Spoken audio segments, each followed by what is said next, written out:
번의 말을 B라고 합니다. 13번과 14번 두 물음에 답하시오.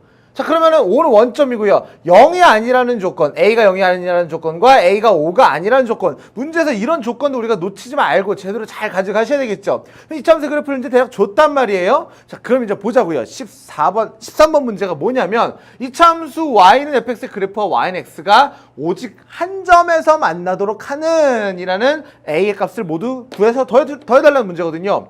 자, 그러면은 두 그래프 y는 fx와 y는 x가 오직 한 점에서 만나고 싶다라고 얘기를 했거든요.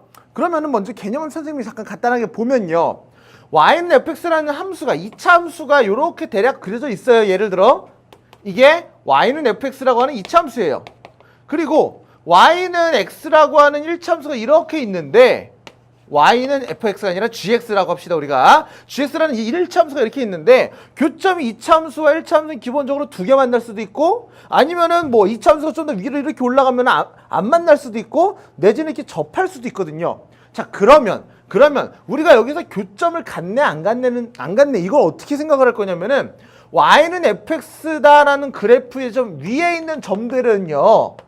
위에 있는 점들은 요 식에다가 대입을 했을 때 성립하는 거거든요. 그리고 y는 gx라고 하는 요 직선 위에 있는 점들도 역시 어때요? 요 y는 gx라는 식에다가 요 점들의 좌표를 대입하면 성립한다는 거죠. 그런데 교점이라는 거는 뭐예요?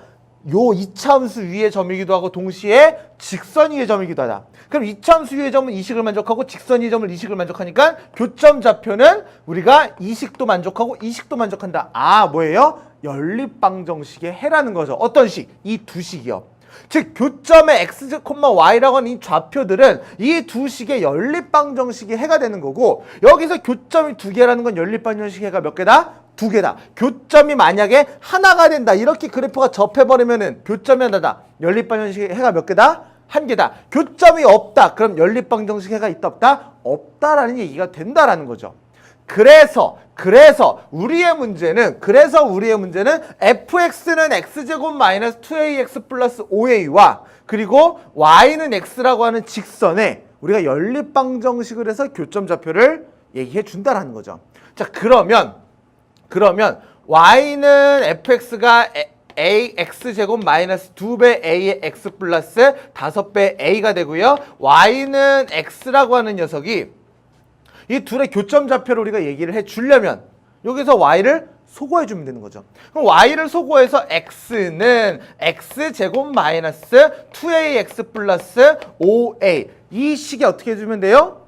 해가 하나만 가지면 된다는 거죠. 이 식의 해가 하나만 있으면 우리가 연립방정식 해가 하나 있는 거고 따라서 교점이 몇 개다? 한 개가 된다는 거죠. 그러면은 우리가 얘를 넘겨주면 x제곱 마이너스 2a 플러스 1의 x에다가 플러스 5a는 0이 되고요. 그럼 여기서 얘가 근을 하나 가지려면 뭐 해주면 돼요? 2차 방정식이 중근을 가져줘야 된다. 판별식이 뭐가 된다? 0이 된다라는 거죠. 그럼 우리의 판별식은 여기 오른쪽에도 써볼까요? 자, 2a 플러스 1의 제곱 2a 플러스 1의 제곱에 마이너스 4배의 x의 개수는 1이다. 그리고 상수항은 5a가 된다. 해서 얘가 얼마가 돼요? 제로가 되면 되는 거죠. 그럼 전개해 주시면요. 4a 제곱에다가 그리고 플러스 4a에 마이너스 20a가 돼요. 마이너스 16a 플러스 1은 0이 되고요. 그럼 모든 근을 우리가 근의 공식으로 인수분해가 얘가 안 되죠. 그쵸? 근의 공식으로 풀어줄 수도 있으나 우리가 모든 근의 합은 모든 a 값의 합은 이 방정식의 근의 합 모든 근의 합 뭐예요? 근과 계수 관계를 이용할 수가 있겠죠. 해서 근과 계수와의 관계에 의하면은 두 근의 합은 뭐예요? 마이너스 a분의 b 해서 얼마? 4로 정리가 된다라는 거죠. 그래서 우리가 그래프의 교점의 좌표가 뭐가 된다? 연립방정식의 해가 된다. 따라서 교점이 하나이려면은 연립해서 우리가 만든 방정식이 어떻게 된다? 중근을 가져서 우리가 판별식은 0 이렇게 접근을 했다라는 거죠. 자, 그럼 그렇게 13번을 풀고 나서 14번을 봤더니 a가 0보다 크고 5보다 작을 때 5b 플러스 5a의 최대